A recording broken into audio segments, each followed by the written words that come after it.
fans. Welcome to another episode of the Cavs Pick and Roll Podcast, the podcast for diehard Cavs fans. Alex, my man, Happy New Year to you. Hey, Happy New Year.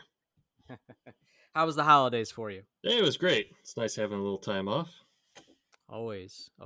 Did you get any cool Cavs gifts this year? I can't really think of anything. I got the best Cavs gifts ever, Alex. You got some tickets. Even better than that. I don't want to brag. You got the Cavs pool table. Yeah, and signed by Donovan Mitchell. Yeah, the whole Cavs team signed the pool table for me, and yeah, I got it, and I'm bringing it to your house next week. Sweet. Nah, I got a kick-ass Cavs team. That's for real. It isn't going away, and as a result of that, I couldn't be happier. And to be honest with you, for the first time in a long time, and I'll explain here in a second, it's fun to be a Cavs fan again. It's fun to be a Cavs fan again. What do I mean by that? It's always fun for idiots like you and me to be a Cavs fan, even when we're drowning in our own misery of watching horrible teams over the years. But what I mean is think about this. This could have swung a very different way if things didn't go the way they did over the summer, right? The Cavs make a coaching change. The Cavs secure basically the rest of the core four to this team and are now locked in. And we are now not halfway through the season. We're through the first year, the 2024. Now we're in 2025. And the Cavs are still top of the league, best team in the NBA. And there's no drama. They're playing excellent basketball. And I can't remember the last time it felt like this. It certainly hasn't felt like this since we started this podcast. And, I'm not trying to rag on anybody, but like the bandwagon fans are here, right? When the team's winning, the fans are going to show. And just again, in general, it's cool. It's fun to be a Cavs fan again, especially with the Browns just ending their season the way they did. The Guardians are done. And man, it's just enjoyable to watch Cavs basketball right now. It's a beautiful thing. Yeah, it's been awesome. So you didn't get any Cavs gear though for Christmas, huh? I got one Cavs shirt this year. It was a little light. I'm not gonna lie, but at the same time, we talked about this last time. I don't ask for anything. They just know. But this year, yeah, it was only a single Cavs shirt. Yeah, I can't really think of anything, which is surprising. I know that I had to have. I did get NBA 2K25. Oh, Just haven't had a chance to load it up yet. But it's fun playing with the Cavs on there. Donovan Mitchell is unstoppable. Just drive to the rim and dunk on people, and you'll have a good time. But that'll be fun firing that up. Got that at a discounted price, right? it was a gift, so yeah. Cool. That's even better. So, Alex, the Cavs just wrapped up a game a little bit ago against the Charlotte Hornets. Sunday night, 6:00 game. I kind of like those games because they end a little bit earlier in the night, and you still kind of have a night after that. And I know you said you got a chance to catch this game. I caught most of the game as well. What did you see? Yeah, I liked your your little clip you posted of Garland giving LaMelo Ball the little bit of a push, and LaMelo totally flopping. Yeah, I don't really know what happened because it happened off camera at first. This was early in the game, first quarter, maybe midway through or so. And all of a sudden they cut to a replay of Darius Garland putting two hands on LaMelo. And he did. He pushed him a little bit, but it was so incredibly weak of a push, and LaMelo goes flying. And I saw my opportunity and made a nice little YouTube short of it. And Even John Michael yeah, commented that might cost LaMelo a few bills because it was such a flop. it was such a flop. And you know what? I mean, maybe Alex, maybe that's it. Maybe that's what I did wrong as a kid. I didn't eat my vegetables. I didn't eat enough Wheaties. And I can't just manhandle NBA players like Darius Garland did in that video. And if you want to see what we're referring to, go check out our YouTube channel. Go to the shorts, and you'll see it posted on there. And probably get a laugh out of it, to be honest with you, because it's pretty good. Yeah, it's pretty funny. He like man, he like goes to the floor and it's not just like a little fall over. It's a total like he just got drop kicked. He like flies backwards with his arms out, slides across the court a couple feet. It's like Yep. what in the Oh yeah. world? And if you watch that too, the video, the camera captures some of the Cavs fans in like the front row, and there's like these three guys there, and you can kind of you see them laughing basically. Oh, I didn't notice that. I didn't catch that. Yeah, yeah. Go back and watch Yeah. that, and you'll see it's like an old guy and some middle aged guy, and they're all laughing. It's like, what the hell's going on, man? NBA crazy. And what else is crazy, and we'll get into this a little bit more, but LaMelo Ball has like the most all-star votes in the East for all guards right now. And it's kind of crazy that, you know, that's the way it works. Yeah, I don't know. The way it I works. guess I'm surprised he has such a following. Yeah, me too. Me too. But we'll get into all-star stuff here in a little bit. But the Cavs, the Charlotte Hornets aren't a great team, Alex. But the Cavs did just come off a West Coast trip, which was a very successful trip, and we'll get into a little bit of that as well. And even Atkinson admitted before the game tonight, like he didn't call it a trap game, but he's like, this is a tough game because when you're coming back from a West Coast trip, only had a day in between from getting back home to playing the game. Like this is a game we got to watch out for. And the Cavs got up multiple times, double digits on the Hornets, but the Hornets also never really went away in this game until late into the game. They hung around. Um, but Alex, the Cavs, man, it's just there's so many firepower options from this team. You don't need anybody to go out and hit 35 points in a game to win. And that's really in my opinion, the beauty of this team. And I would say that they actually struggled a little bit in this game because typically they're, a little more better 3 point shooting. Like Mm-hmm. they're almost Yep. kind of lights out, shooting 40% in this game. I think let me look, they only shot 34.9% from three, which is Mm-hmm. a little lower than their typical average. Yeah, absolutely. And they gave up a lot of threes too. What's his name? Brandon Miller hit 6 or 7 threes himself, finished with 24 points. He was unstoppable. So they were giving it up on the defensive end a little bit too. But again, the Cavs have enough firepower to to win this game basically against an inferior team. They actually were out rebounded too, Alex, which you don't see very often. 48-41. So the Hornets were getting some second chance opportunities, grabbing some offensive rebounds. Yeah, usually more often than not go the Cavs' way. So, like I said, the Cavs or the Hornets definitely stuck around in this game, but the Cavs luckily were able to overcome. Yeah, this was the third game in the season against the Hornets. The Cavs are 3-0. They'll play the Hornets again. It looks like March 7th. So we'll get to Yeah, see so this team one more time. yeah, one more time. Did anybody's performances stand out from you on the Cavs end that you noticed? I mean, Darius Garland, he's been killing it lately. He played really well in this game. 8 for 14, field goal, 4 for 7, 3 point line, 5 for 5, free throws. He was just out there, yeah, doing his thing. Doing his thing. Yeah, doing his thing. Yeah, I like Garland a lot this season because it reminds me of what we saw a couple seasons back, right before he got his big deal. It's just, man, he can handle the ball and he's so shifty. Like he's very hard to keep up with. He's got a good first step. He can handle the ball. He can pull back and train a three on you.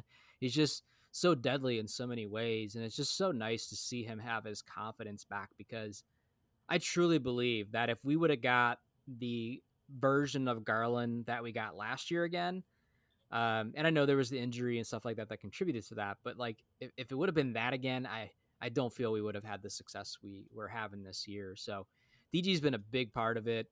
And yeah, on the offensive end, scoring wise, he's looked great. To me, Jared Allen was my MVP of the game, if you will. 19 points, 11 rebounds, only missed one shot out there. Jared does so many things, Alex, that just it doesn't show up enough. He's not in a highlight reel. You don't. Okay, he's a big man. got a bunch of dunks or put back rebound. Like if you're not watching these games, you don't truly know or see the value that he brings to this team. And he just does it so consistently on a night in, night in basis. And tonight was another one of those performances to where 19 points from Jared Allen, from a guy who doesn't shoot the ball from 5 feet away from the hoop. Yeah, he does that a lot, man. He just doesn't get enough No, credit. He no, should be in the no. All-Star He should. running here. I mean, He should. against the Lakers uh, last week, you know, he had a crazy All-Star night. 27 points, 14 rebounds against Anthony Davis. Yeah. So Yeah. Who I'm sure will be at the All-Star game, meeting Anthony Davis, right? But Jared Allen was just so fun to watch. He's very charismatic as well, energetic, just great. And Evan Mobley chipped in with 17 points, not too shabby there. Donovan Mitchell didn't have to do a ton, but he did enough. He when the game started to, the Charlotte Hornets were trying to creep back in. That's when he pulls up for a three and says, "Nah, you ain't coming back on us." You know what I mean? But just look at this box score, Alex. We got 1, 2, 3, 4, 5 players in double digits scoring. Your boy Niang is the 5th double-digit scorer at 10 points, and a couple guys off the bench contributing as well. And we've talked about that so many times, Alex. You got 5 players or more in double-digit scoring, you're going to be hard to beat. yeah, and at least two more that were one shot away.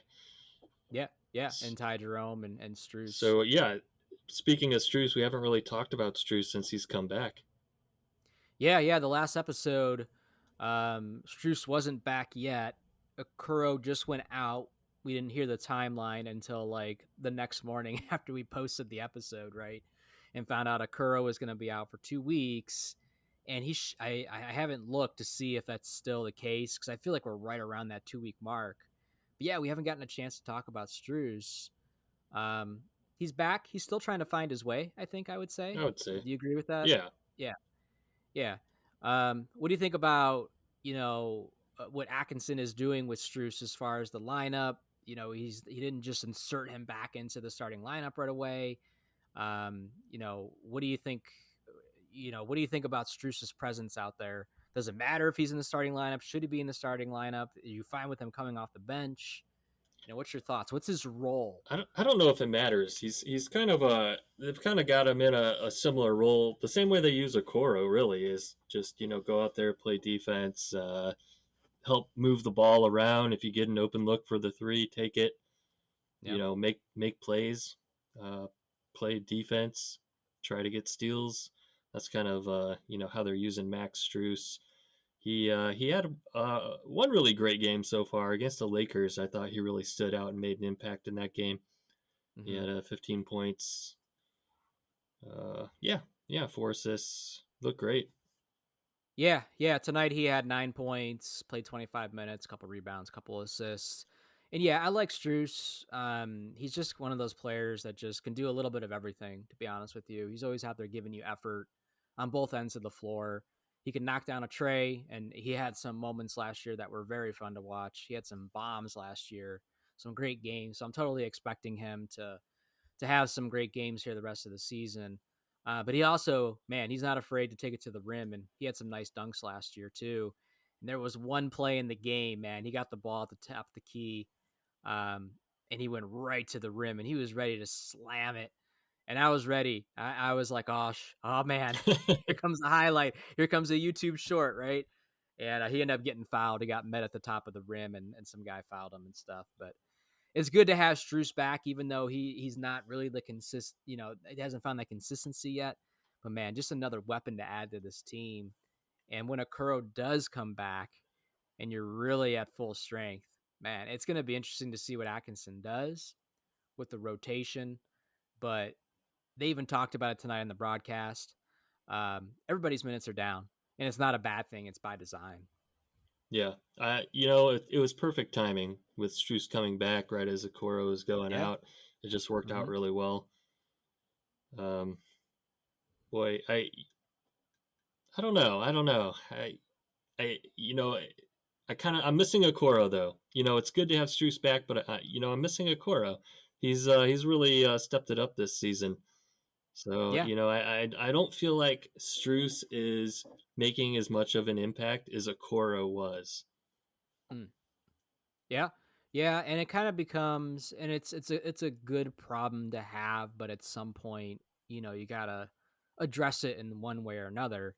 You kind of got this log jam now of Akuro, Struce, Levert, right? And then you kind of got the Sam Merrills, the Ty Jeromes, like the next wave after them.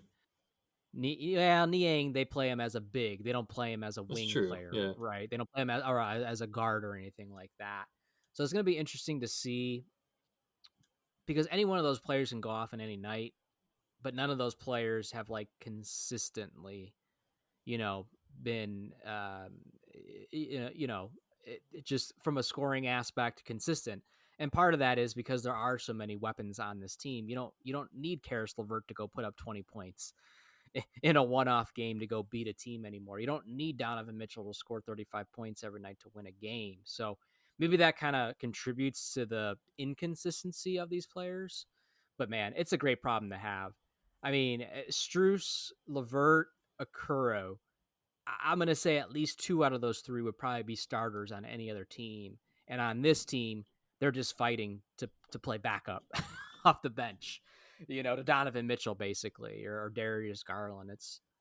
It's a great problem to I have. mean, and you still got, we're still like blowing teams out like left and right. And so Yeah, the guys at the bottom of the bench are still getting, 3, 4 minutes here and there. And that's, you got Jalen Tyson, you got JT Thor, Craig Porter Jr., yep, yep. um, Tristan Thompson. I mean, it's such a deep team.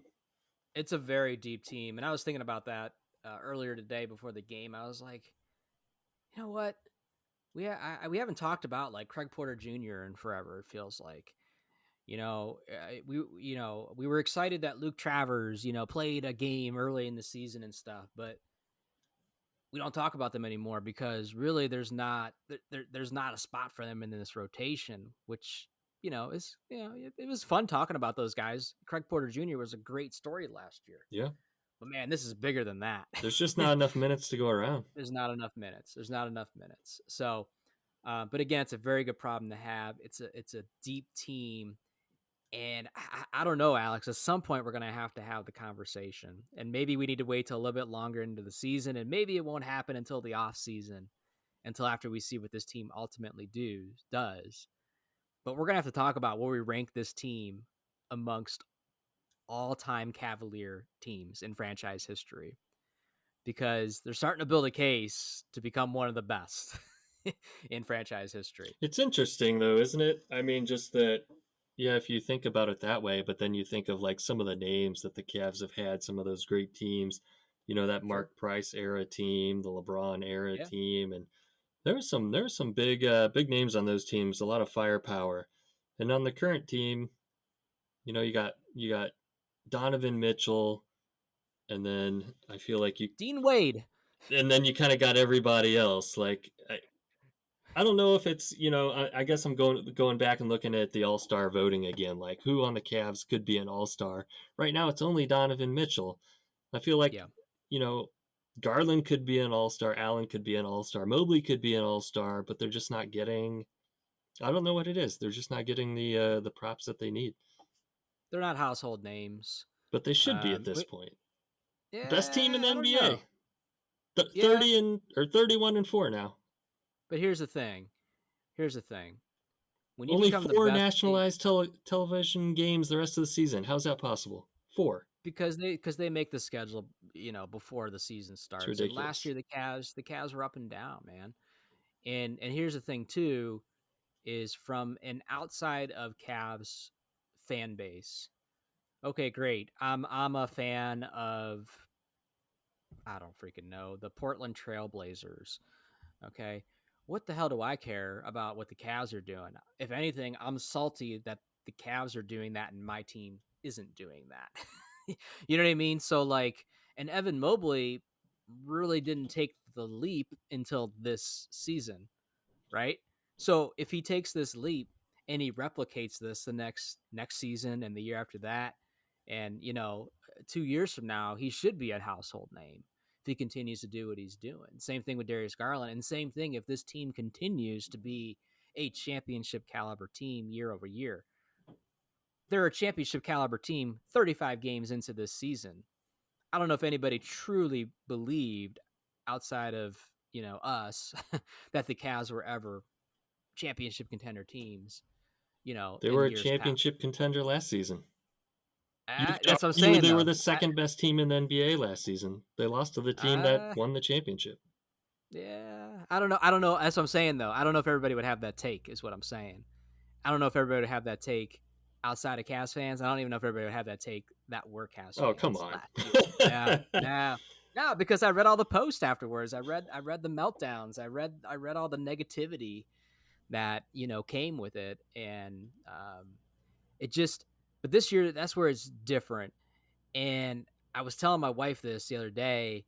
She's like, "Man, the Cavs, they just keep winning." I'm like, "Yeah, it's a great thing, but at the same time, they're having an incredible season, and if it doesn't end with that chip at the end of it, nobody's gonna care." Right? Nobody's gonna care. So they're also building up that kind of pressure or that expectation.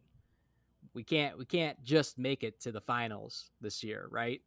Like you can't win 65 games or whatever it's going to be this year and get knocked out in the Eastern Conference Finals again. That just can't happen.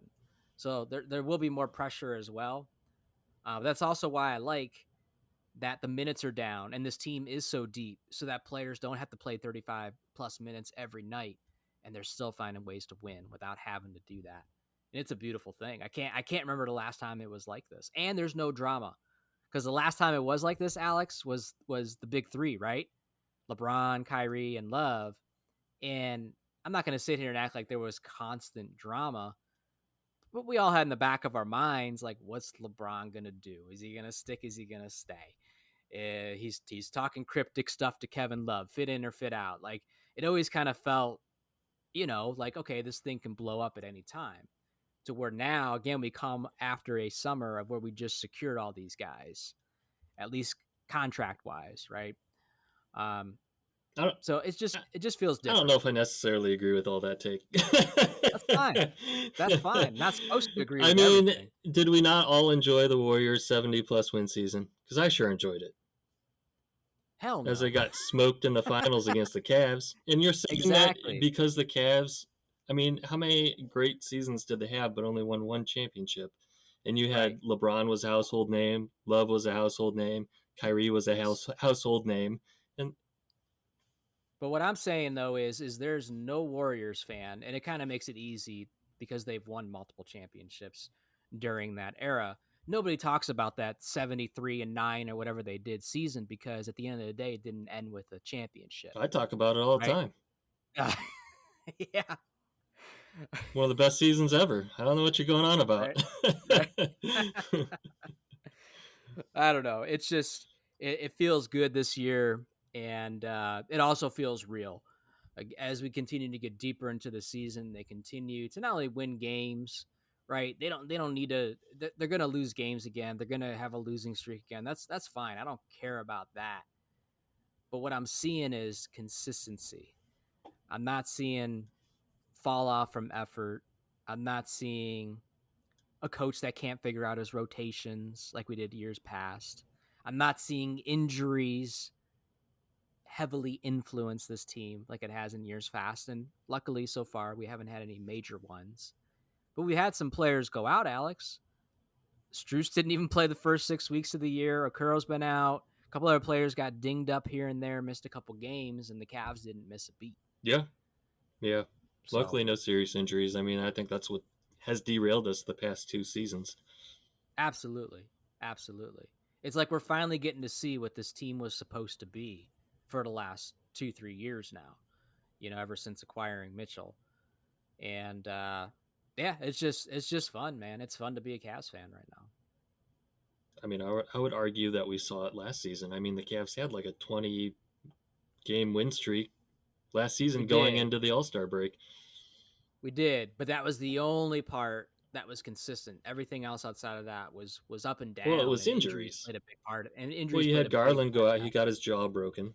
Garland was Yeah, out, and then yeah, Mitchell got yeah, hurt. yep, yep. Allen was out for Definitely, a long period as well. yeah, yeah. Injuries played a major factor last year, no doubt, no doubt. So we probably won't go back too far in any games, Alex. I mean, there's been a lot of games that have been played since last time we recorded. The Cavs haven't lost a single one though, so that's kind of cool. They're on a 10-game winning streak right now. Um, but I do kind of want to take a quick look at this Mavericks game, which was the game before Charlotte. Last game of the West Coast road trip. The Cavs win 134 to 122 over the Dallas Mavericks, who are having a pretty solid season at 20-15, over 500 ball.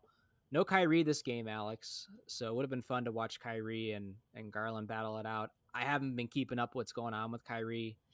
I, Injury. I don't know what's going on, and also no Luca.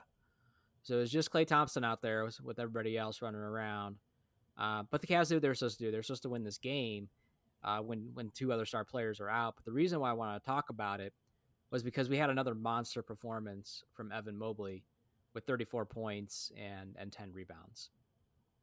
Yeah, yeah. Mobley was a monster in this game. It was It was awesome. great. I'd love to see him do this every night, but I know Yeah, it's not always in the yeah. cards. The Cavs just seem to whoever we need to step up just does. It's been great.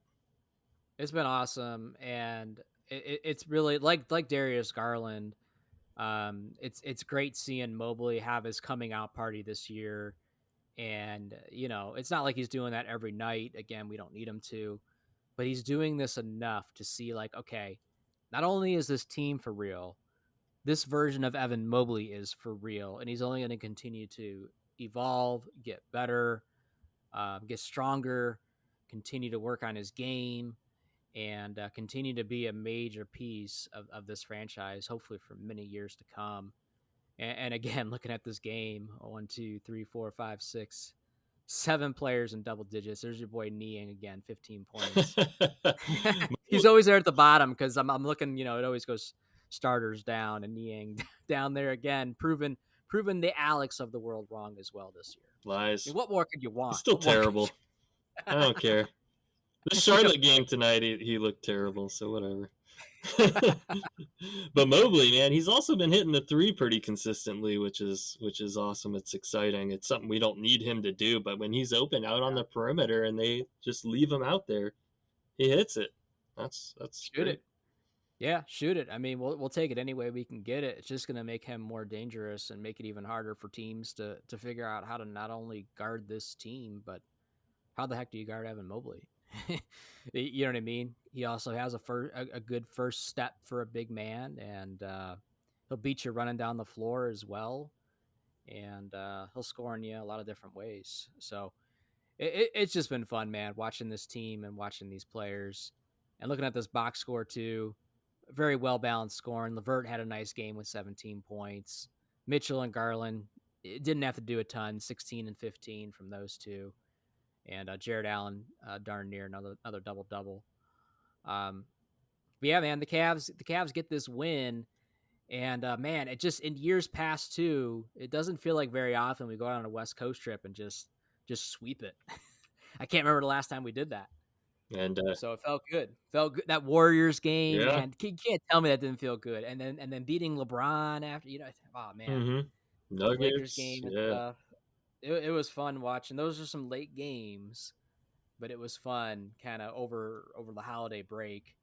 Catching those wins against some of those teams that usually, they tend to be a little bit of a thorn in our side. You mentioned Kyrie and what he's been up to. It's funny. I happened to watch the Uncle Drew movie today. You That's remember so that? random. Of all movies to just randomly watch today, you Yeah, it watched was Uncle. on TV, and I saw it was on. I saw like it was like halfway through it was on, and I clicked on. I clicked start from beginning, and I just watched the whole movie. Does it It's still hold up? I mean, it's really hokey. It's cheesy, Yeah, yeah, but it was still a fun watch. It's got it's got some great players in it. Chris Webber's in it. Mm. Shaq's in it. Nate Robinson.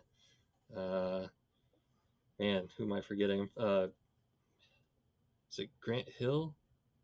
I can't remember. There's quite a few players in it, but Nice. it's good. Yeah, that's Or it's cool. not I good. always It wasn't great, I but I can always appreciate a basketball movie that brings in other former basketball players into it somehow. Because it's like, oh, that's cool. There's Muggsy Bogues in Space Jam. You know what I mean? Just like random players and stuff. yeah, So that's I mean, it's a comedy. It was meant to be funny, and it was pretty funny. It had its moments. That Lil Rel yeah. was in it. Um, Mm. yeah, yeah, it was all right. I just watched it because I'd never seen it. I remember when it came Yeah. out, like I thought I was gonna watch it, and I never did. I think it came. Didn't it come out like right after Kyrie left the Cavs? I was gonna I say it think was right it's around like that right when he time. went to Boston, and I was like, I'm not watching Yeah. that. Yeah, I didn't watch it right away either because of that. I was like, I ain't watching this crazy person's movie. Yeah, What's crazy too is Alex, we're and I got the banner hanging up behind me. With it being 2025, this is crazy to say. In one more year, we'll be a decade from winning that championship. How crazy is that? That it's almost been a decade already yeah, that's crazy. Time flies. since Kyrie hits that shot, the block, the shot. J.R. Smith running around, Tristan Thompson running around, and now he's out there, playing garbage minutes for us at the end of the game. Um, Man, it's just crazy. And the reason why I pulled it out too was because, again, kind of what I was talking about earlier, like it's amazing this team is having the start they are to this season.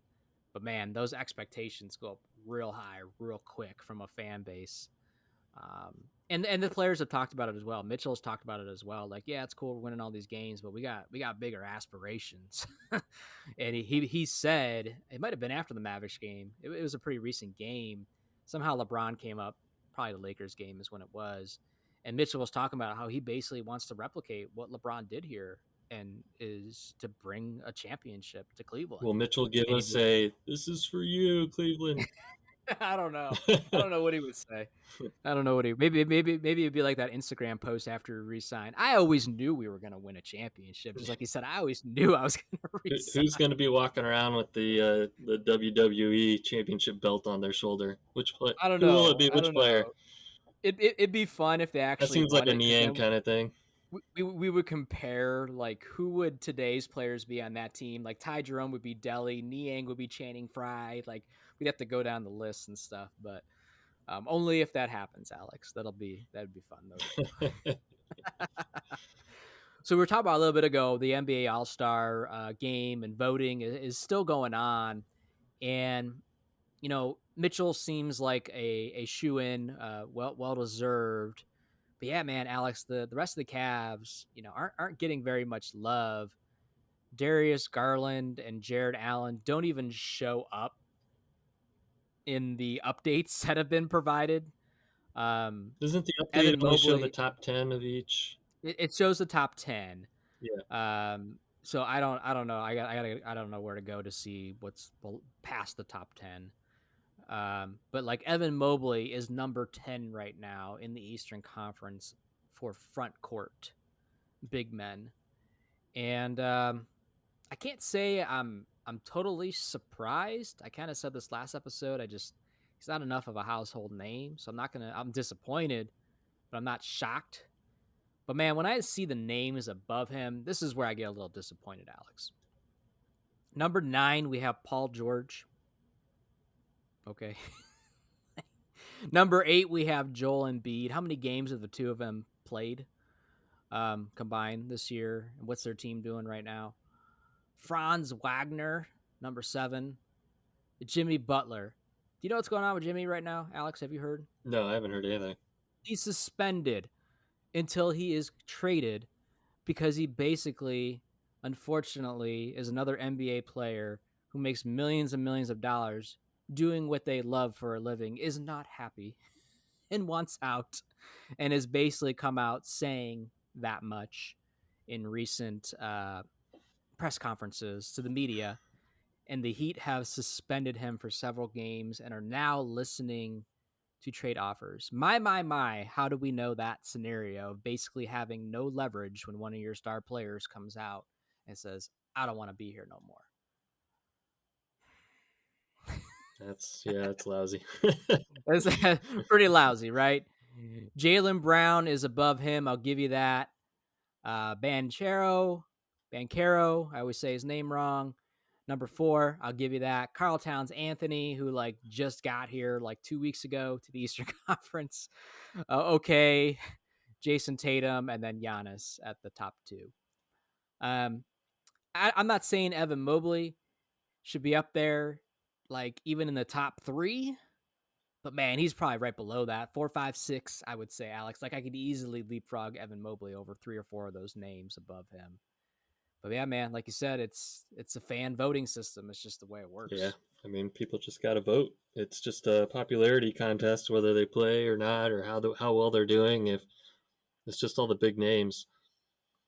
I always forget, and it's possible they could have changed it, but outside of the starters, like for the reserve players, is it player voting? I feel like in years past has been player voting, and in years past, probably before that, it was like coaching voting or media voting or something like that. Maybe somehow Mobley can sneak in that way. I doubt it.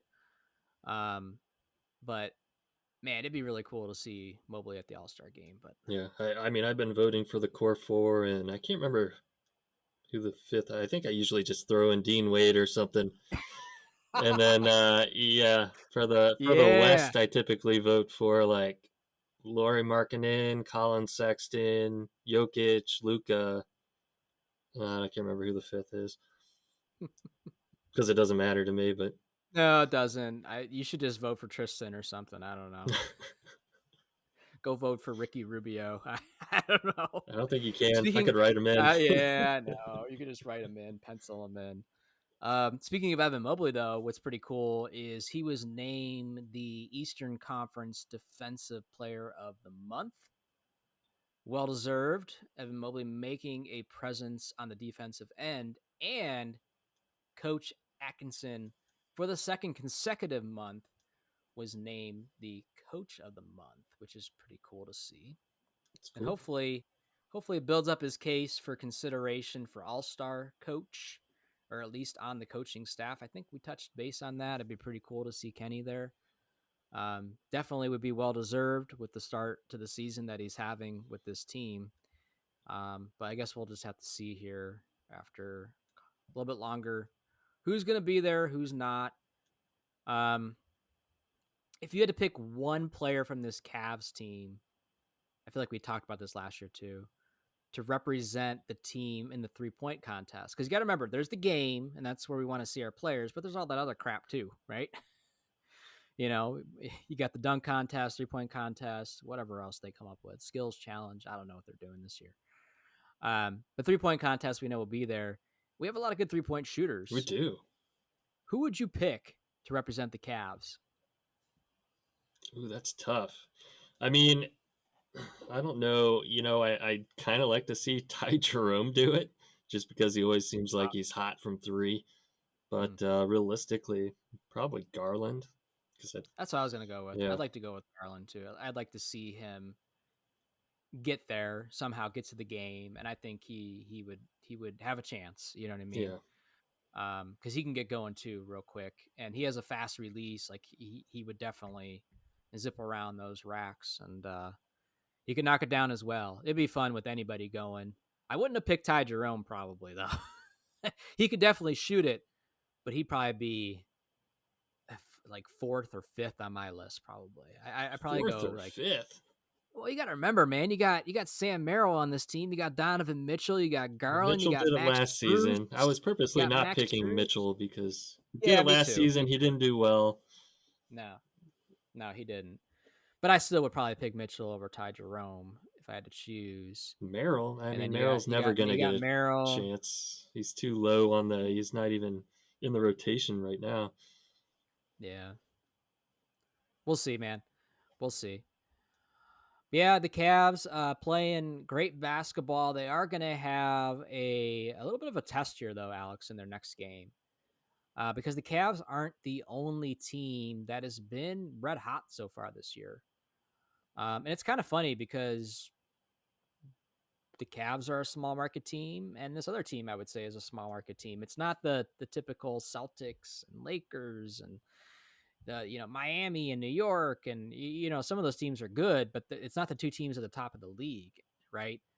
But this Wednesday they play at home against the Oklahoma City Thunder, who helped us out a little bit tonight, Alex. I don't know if you saw, but they beat the Boston Oh, Celtics. nice. Just kind of, and we won tonight as well. So, just kind of helping us pad. Like, who would have thought that?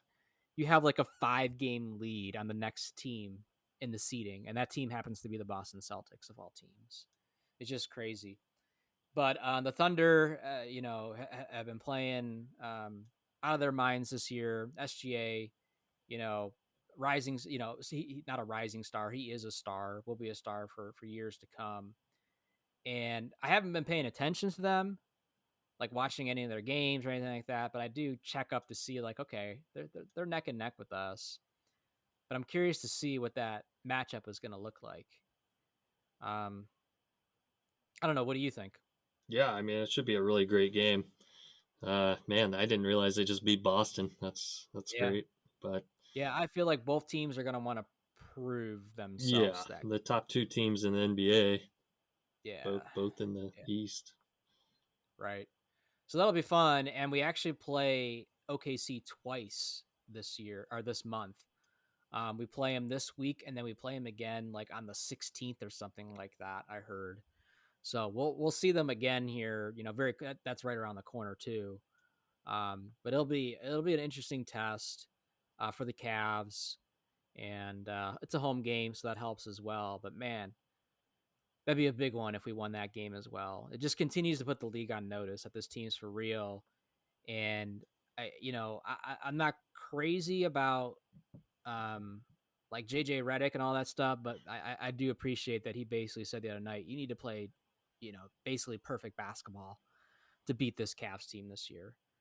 Um, which is always good when you see an opposing team or an opposing coach calling it like it is and not just saying, oh, we had an off night and we had 3 guys out. And he's like, no, man. He's like, they're a great team and you got to play perfect basically to beat them. Right, right. That feels good, man. It feels good to hear that. And getting a big win against the Oklahoma City Thunder at home would be huge as well. Yeah, it's gonna be tough. We'll see. Yeah, yeah, it will. It will. Last thing I could think of, Alex, and then I'll turn it over to you if you had anything. I don't have much to talk about it. I just want to get your thoughts on it because we talked about it the last time we saw each other at work or whatever. You actually brought it up. Yeah, I was Uh, gonna bring it up if you didn't. Go ahead, bring it up. Bring it up. Bring it up. Yeah, so there were reports that Dan Gilbert's talking about bringing a WNBA team back to Cleveland, whether that would Ooh. be the return of the Cleveland Rockers or, possibly a whole new franchise. Um, there is expected to be a WNBA expansion happening in 2027 or 2028. And I heard, or I've read, that Dan Gilbert is officially submitting a bid to have a team in Cleveland. I always, when the Rockers were around, I looked it up, because I had to kind of refresh my memory. Um, 1996, 1997 to 2003 was when the Rockers existed in Cleveland. So that's 6 years basically. And, we were old enough to be paying attention at that point. I'm watching Big Z and Sean Kemp, Brevin Knight running around. And then shortly after the Rockers go away, we draft LeBron and the rest is history. And I'll be honest, didn't pay attention very much to the WNBA or the Rockers. But it is pretty cool that the Cavs, or not the Cavs, that Cleveland at one point had a WNBA team. And when I do think back of it, what I do always remember about that is what a name, what a perfect name, the Cleveland That is a Rockers. great name. It's like if they do somehow bring the team back, I really, really hope they're able to bring them back as the I Rockers. agree. I was just thinking that the other day. It's like if they do bring him back, I hope they keep the Rockers name because it's just so great. It's perfect. And I Rock always and Roll like, Hall of Fame. yeah, and I always like the jerseys and like the guitar theme, and like it'd be like Seattle finally getting a team back, but it's not the Sonics. Like, maybe that's bigger. Maybe it's not apples to apples there, but you know what I mean. Like, if we get the team back, it's like you got to bring them back as the Rockers Hmm. because you're not really going to come up with something better as far as a name, as far as a theme and all that. It'd be interesting though. I don't know how Cleveland would. I don't know if they would embrace that or I not. don't know. I don't know. I guess Um, you just never know who they're going to draft and who's going to be popular. yeah, yeah, exactly. But I think that's pretty cool that Dan sees an opportunity and has a desire, and we don't hear a ton about Dan Gilbert these days, right? Not like we used to a couple years ago. Yeah, I think it's pretty cool that he's submitting a bid for that, and I guess we'll see what happens there. But wanted to quickly bring that up because yeah, once upon a time, Cleveland did have a WNBA team here. For those that did not know, Yeah, I so mean, I had totally forgotten about it. I don't really even remember hearing much about them when they were here, or I never paid attention to them. I couldn't listen, tell you a single player. yeah, same here. I I don't even do know if they ever made. remember like I remember the name. I remember the name. Like I remember there were the Cleveland Rockers. I remember I saw the logo and I was like, oh yeah, I remember the logo. Yep. I don't know if I ever watched a game. Yeah, yeah. Different times, man. We had Ricky Davis, so I mean, much watched I did TV. look at like the Cleveland Rockers wiki and Reddit for a minute, and they did have like they did do like a draft, and they had I want to say they had a player from that was like from the Harlem Globetrotters on the team, Oh so it wow. was kind of interesting. Hmm. Yeah.